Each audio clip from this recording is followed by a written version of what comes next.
రాష్ట్రంలో ఒక చారిత్రాత్మకంగా మహిళల రక్షణ కోసం అందరూ కలిసికట్టుగా అనే ఒక నినాదంతో విశాఖ పోలీస్ శాఖ ఆధ్వర్యంలో ఒక పెద్ద ఎత్తున అవగాహన కార్యక్రమం జరగడం జరిగింది. హోమ్ మినిస్టర్ అనిత గారు కార్యక్రమానికి ముఖ్య అతిథిగా విచ్చేసి అసలు చట్టాలు ఎలా పనిచేస్తున్నాయి, చట్టాలపైన ప్రజలకు కానీ విద్యార్థి స్థాయి నుంచి అవగాహన ఎలా ఉండాలి, ఇవన్నీ కూడా కొంతమంది స్కూల్ అండ్ కాలేజ్ స్టూడెంట్స్కి కూడా వివరించడం జరిగింది. సో మనతో పాటు విశాఖ నగర police commissioner Shankhabrata Bagchi sir ఉన్నారు. అసలు చట్టాలపైన ముందు అవగాహన ఉంటే శిక్షల పైన ఒక భయం ఉంటుంది, అలానే తప్పు చేయడానికి కూడా వెనకడుగు వేస్తారు, తప్పు చేసే వాళ్ళకి సహకరించడానికి కూడా భయపడతారు అనే విషయాలు ఈ కార్యక్రమం ద్వారా అయితే తెలుసుకోవడం జరిగింది. ఒకసారి సిపి గారితో మాట్లాడతాం. సార్, ఈరోజు ఒక మంచి నినాదంతో ఫస్ట్ టైం ఎక్స్క్లూజివ్గా ఈ ప్రోగ్రామ్ చేస్తున్నారు. ఏం చెప్పాలనుకుంటున్నారు సార్ స్టూడెంట్స్ స్థాయి నుంచి? ఇప్పుడు ప్రతి స్టూడెంట్ అర్థం చేసుకోవాలి,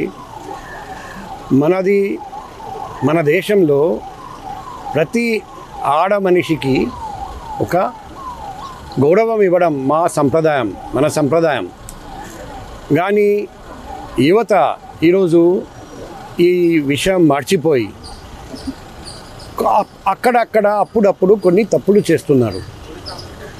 ముఖ్యంగా ప్రేమించిన తర్వాత పెళ్లి కోసం ప్రయత్నం చేస్తే, ఆ పెళ్లికి నిరాకరిస్తే ఆ అమ్మాయి మీద లేకపోతే అమ్మాయి తల్లిదండ్రుల మీద దాడులు, పోలీసు వాళ్ళు పట్టుకున్న తర్వాత అరెస్ట్ చేసిన తర్వాత ఆ అబ్బాయి ఒక క్షణికావేశంలో చేసిన తప్పు వల్ల 25 సంవత్సరాలు జైలు శిక్ష, లేకపోతే జీవిత ఖైదు, లేకపోతే ఉరి శిక్ష. సో మనం అందరం ఆలోచించాలి.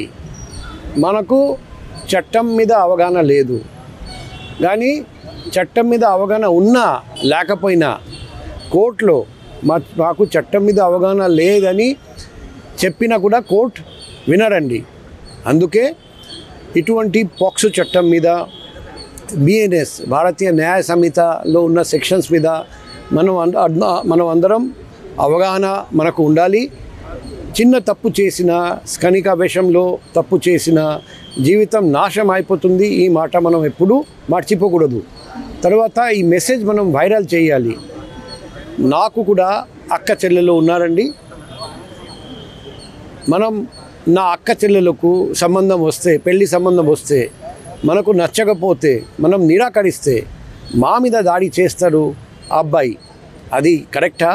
అది కరెక్ట్ కాకపోతే, నాకు ఒక అమ్మాయి నచ్చితే పెళ్లి సంబంధాలు తీసుకెళ్తే ఆ అమ్మాయి తాలూకా అమ్మాయి తల్లిదండ్రులను నిరాకరిస్తే ఆ తల్లిదండ్రుల మీద దాడి చేయడం, అమ్మాయి మీద దాడి చేయడం సబబా? ఇది అందరూ ఆలోచించాలి. మనం ఒక్కసారి తప్పు చేసిన జీవితం నాశనం అయిపోతుంది. అందుకే ఆ ఐడియాతో ఈ ప్రోగ్రాం పెట్టడం జరిగింది. మహిళా రక్షణకు మనం కలిసికట్టుగా పనిచేయాలి. ఇది పోలీస్ డిపార్ట్మెంట్తో కలిసి అందరూ ప్రయత్నం చేస్తేనే ఇది సాధ్యం.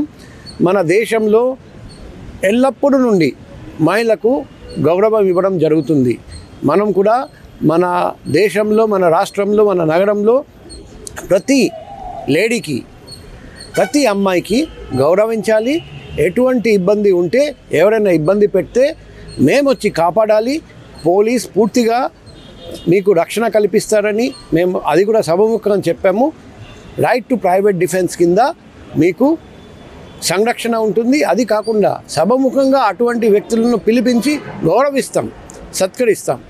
ఈరోజు నేషనల్ బ్రేవరీ అవార్డ్స్ కూడా ఉన్నాయి అటువంటి పనులు చేస్తే. కాబట్టి మనం కలిసికట్టుగా ప్రయత్నం చేస్తే, ఈ చట్టం మీద అవగాహన కల్పిస్తే తప్పకుండా క్రైమ్స్ అగైన్స్ విమెన్ ఖచ్చితంగా తగ్గుతాయని మా భావన. పోక్సో కేసులు కూడా చాలా పెరుగుతున్నాయి. నిన్న భీమిల్లో 4 ఏళ్ల చిన్నారిపై తండ్రే అత్యాచారం చేసిన ఘటన. చాలా మందికి పోక్సో పైన కూడా ఒక అవగాహన ఉండటం లేదు సార్. పూర్తిగా అఘాయిత్యం చేస్తేనే మా మీద కేసులు పడతాయి అనుకుంటున్నారు. అట్లీస్ట్ అంటే ఎలాంటి అటెంప్ట్స్ చేసినా కూడా పోక్సో యాక్ట్ పడుతుంది. ఇప్పుడు నిన్న ఇంకొక ఇన్సిడెంట్ జరిగింది.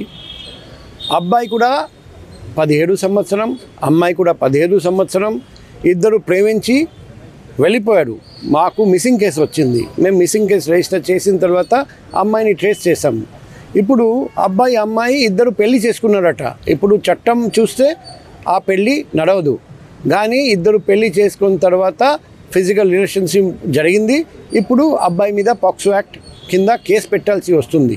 సో అందుకే అందరికీ చెప్పడం, 18 కంటే తక్కువ అమ్మాయి అయితే మైనర్ అమ్మాయితో కలిసి పాడిపోవడం తప్పు, మైనర్ అమ్మాయితో ఫిజికల్ రిలేషన్షిప్ పెట్టడం తప్పు.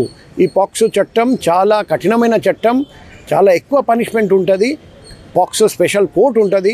కాబట్టి మనం ఆలోచించకుండా తప్పు చేస్తే జీవితం అంతా నాశనం అయిపోతుంది. మనం అందరం ఈ చట్టం మీద అవగాహన కల్పించాలి. సరే, భీమిలి కేసులో తండ్రి పైన ఎలాంటి సెక్షన్స్ ఫైల్ అయ్యాయి సార్? ఇప్పుడు తండ్రి మీద బిఎన్ఎస్ సెక్షన్స్ కింద, పాక్సో యాక్ట్ కింద కేసు ఫైల్ చేసాము. కఠినమైన శిక్షణ ఖచ్చితంగా ఉంటుంది, ఎందుకంటే మా దగ్గర చాలా కాంక్రీట్ సబ్స్టాంటివ్ ఎవిడెన్స్ ఉంది. Thank you. సో మహిళలకు సంబంధించి ఖచ్చితంగా మహిళల్ని గౌరవించుకోవడం మన సాంప్రదాయం. ఖచ్చితంగా సమాజంలో మహిళలకు సముచితమైనటువంటి ప్రాధాన్యత ఉంది. వాళ్ళని రక్షించడమే కాదు, వాళ్ళకి రక్షణ కల్పించాలి, గౌరవించాలి అనే ఉద్దేశంతోనే చట్టాలు ఏ రకంగా పనిచేస్తున్నాయి, ఎలాంటి శిక్షలు ఉన్నాయి అనే దానిపైన ప్రతి ఒక్కరికి అవగాహన కల్పించడం వల్ల కొంతవరకు నేరాల సంఖ్య తగ్గుముఖం పట్టడానికి అవకాశం ఉంటుంది. కాబట్టి ఈరోజు విశాఖ వేదికగా రాష్ట్రంలో మొట్టమొదటిసారిగా మహిళల రక్షణ కోసం అందరూ కలిసికట్టుగా అనే నినాదంతో పెద్ద ఎత్తున అవగాహన కార్యక్రమాన్ని చేపట్టడం జరిగిందంటూ విశాఖ నగర పోలీస్ కమిషనర్ చెప్తున్నారు.